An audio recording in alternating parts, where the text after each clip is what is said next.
pode ouvir Lady Gaga, é uma coisa super ruim. Ai, quem é tu pra falar do meu gosto? Mas afinal, por que gostamos de filmes e músicas ruins? Não, antes de tu falar qualquer coisa, tu tá insinuando que Lady Gaga é ruim? Não, óbvio que não, né? Acho bem bom Que eu mesmo. ia falar agora isso até só bota uma Lady Gaga, que é a nossa rainha maior da música pop atual. Ah, tá. Existe um texto chamado A Dialética do Esclarecimento, do Theodor Adorno e Max Horkheimer. Ali é falado do conceito de indústria cultural, que seria uma padronização da cultura para atender uma demanda da sociedade inteira. Seria uma forma, tipo, capitalizar a cultura. Aquilo que saía de baixo, dos hábitos e costumes das pessoas de forma natural, tu capitaliza isso e esses dois teóricos dão o nome de indústria cultural. Um exemplo é a música pop, né? Que ela tem mais ou menos uma fórmula para dar certo. Toca 8 segundos de música. O refrão não pode demorar muito pra chegar. Because de ter aquela coisa repetitiva que fica na tua cabeça. Tem um texto aqui linkado sobre o Dr. Luck, que ele é um dos principais produtores musicais do mundo. Ele é um agente cultural. Produz Britney, Shakira, Katy Perry, Rihanna, né? Só as divas.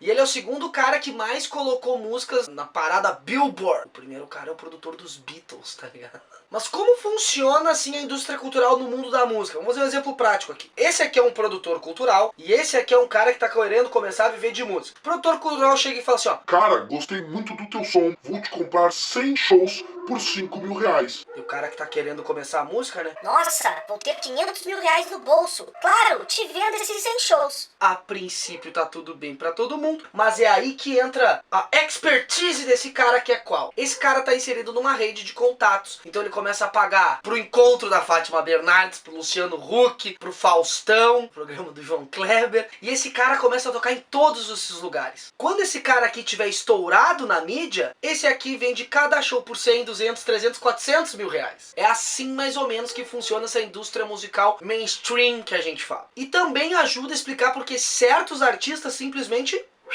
somem do nada. Vodka ou água de coco. Subiu, né? Por onde anda Naldo Bene? Tá, mas isso é errado? Bom, tu entra naquele looping, né? Tu não sabe se o macaco gosta de banana porque tu deu a banana ou simplesmente porque ele gosta de banana porque ele gosta. Ou o cara que faz a música pra indústria cultural, mas o cara tem umas letras que criticam a indústria cultural, tipo Rage Against the Machine, por exemplo. E claro, as pessoas não são passíveis assim a ponto de a indústria cultural chegar e botar essa coisa na tua cabeça, senão seria 100% de aproveitamento do produtor cultural, né? Tem uma série de pessoas que eles tentam lançar e acaba não dando muito certo, por exemplo. E não é aquela questão da massificação, né? Como assim?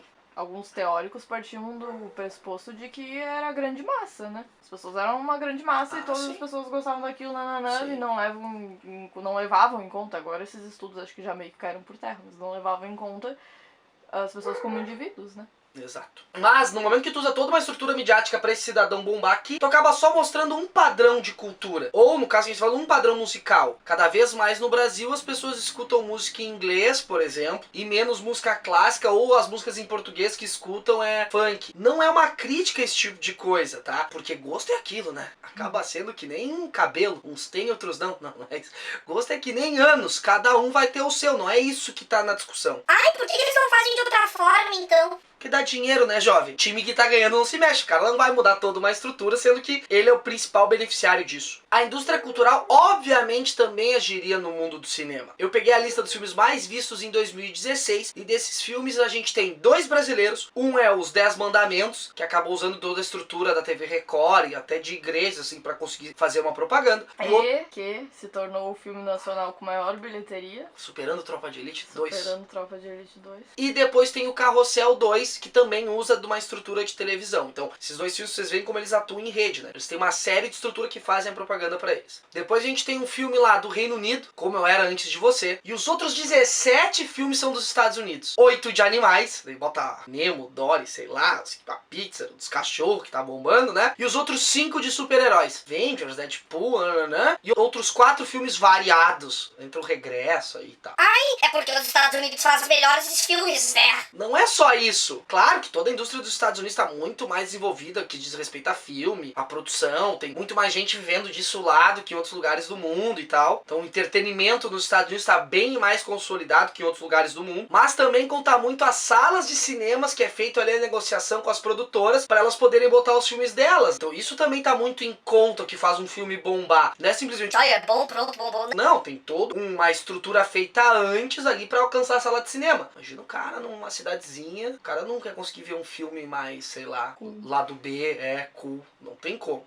Isso tudo tá dentro daquilo que a gente já discutiu sobre indústria cultural, como se dá todo esse processo, né? Deles ocuparem esses espaços, etc, etc, etc. Mas não é só isso que vai fazer o filme dar certo. A gente tem dois caras, um chamado Joseph Campbell, com um livro chamado O Poder do Mito, e outro chamado Carl Jung, e os dois falam mais ou menos sobre um conceito chamado arquétipo. De uma forma bem simples, tá? Arquétipo é tudo aquilo que indivíduos compartilham, mesmo sem nunca terem se visto. Fome, alegria, tristeza, nascimento, morte, né? Esses conceitos assim bem generalizantes que todos os indivíduos mais ou menos compartilham. E para cada arquétipo teria um mito para explicar aquilo. Exemplo clássico é Deus. Várias sociedades espalhadas aí pelo mundo que nunca se conversaram, todas elas conceberam Deus, deuses, deusas, né? Todas elas conceberam seus mitos para tentar explicar essa angústia humana. E uma das narrativas mitológicas que dá mais certo em Hollywood é o mito do herói. Como é que acontece a narrativa? Da seguinte forma, ela é uma forma bem simples, ela é bem mais complexa quando vai buscar esses dois leitores, mas eu elenquei 3 pontos assim que são quase um esqueleto. Primeira, a ideia de dupla filiação. O cara tem 2 pais ou 2 mães, ou ele passa por um trauma que faz nascer ele de novo. Harry Potter tinha 2 pais. Tinha os pais dele que morreram lá, que ele acabou não sendo criado, e depois ele teve os tios dele que criaram ele. Frodo Bolseiro, tu não sabe quem são os pais do Frodo, ele foi criado pelo tio dele. Bruce Wayne nasce depois que os pais dele morrem. Ou as pessoas têm 2 pais, ou ela passa por um nascimento depois de algum grande trauma. Tipo Jesus Cristo, cara. Jesus Cristo tem 2 pais. Deus e pai, o José. Segundo momento é quando ele se toca que é especial, que ele tem algo a fazer, então ele começa a enfrentar vários perigos. Tem lá no Harry Potter, os caras, ai, Wingardium Leviosa! Isso não é um ataque, né? Não, só faz as coisas levitarem. Foi mal. Né? O Batman combatendo o crime, Frodo Bolseiro tentando destruir o anel. Eles passam por uma série de coisas que um ser humano normal observa que só... Nossa, como eles são corajosos. E o terceiro, mais ou menos, seria a redenção do herói. Quando ele chega no ápice de tudo e vê que ele não é o fodão, e vira um ser humilde e sábio, e daí rola a morte, entre aspas. Não necessariamente ele vai morrer. Você vai morrer. Mas, por exemplo, Harry Potter faz toda a jornada, ele vai lá e constitui a sua família. O Batman lá no Cavaleiro das Trevas, ele morre e se esconde e vai lá curtir a vida com a mulher gato. O Frodo, quando ele destrói o anel, ele vai lá pra Terra dos Elfos e tal. Isso seria a morte do herói, quando ele vê que ele fez tudo o que ele tinha que fazer, mas ele não era the motherfuckers. Ele vira um ser humilde. Tem a ideia do sábio. O herói, ele vai virar o sábio. Esse é um resumo bem simples do mito de herói, mas basicamente todas as narrativas, esse é um pano de fundo. Vai variar um pouco o que é a morte dele, o que é esse duplo nascimento, mas isso é mais ou menos uma narrativa que permeia vários filmes. Mas isso é pra gente compreender que a indústria cultural, ela não tá usando algo que ela simplesmente decide assim, ó. Ai, eu vou fazer uma coisa e vou impor goela abaixo pra tu gostar. Não é uma relação tão passiva. Ela usa histórias, ela usa música, que querendo ou não, nos faz sentir mais próximos desses indivíduos, ver a humanidade nessas jornadas do herói, faz a gente se identificar com isso, faz até certo ponto pensar assim, ó. Ah, podia ser